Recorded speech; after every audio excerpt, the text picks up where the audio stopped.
If you were in charge of developing these amendments to the Atomic Energy Act or the Civil Liability Act, I'm trying to understand what specific changes would you recommend if this was a decision that laid with Vinayak Chatterjee? I would find it difficult to answer the question because it involves extremely scientific and technical details which are beyond my pay grade, to be frank with you. I know the issues, it is actually, the subject is extremely technical, and therefore I will not be able to give you the exact contours. Fair enough, Mr. Chatterjee. I wanted to ask you, so you mentioned the cost aspect of it. Of course, the numbers that we have, and these are numbers largely provided by you, about 16 to 20 crore per megawatt.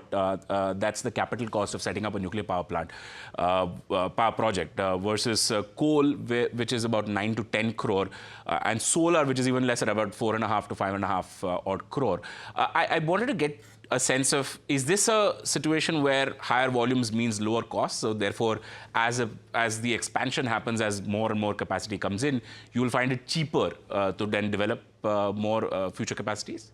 It's a difficult question to answer. I will draw a parallel situation with hydropower. You know, hydropower is very capex heavy because you have to build huge dams and catchment areas and all kinds of stuff.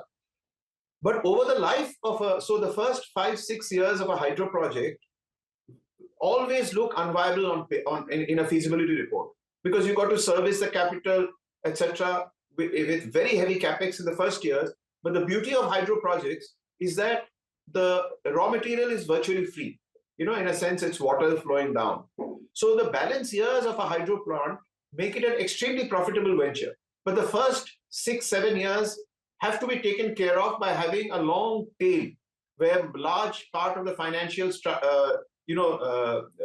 servicing the financial burden has to be pushed to the longer end of the tail.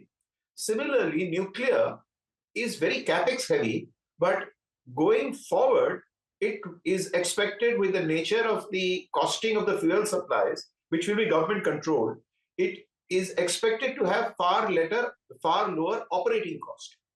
So the balance between high capex and lower operating cost on a running basis has to be handled in a similar to the challenge handled in hydro. But all said and done, even if that is done, there is no question that it will require various kinds of capital servicing, capital subsidy, as well as soft loans, as well as a long tail to service the capex. And that should be one of the critical financial issues that the government has to address. But as I said, the government is alive to such issues, and the semiconductor example makes the point.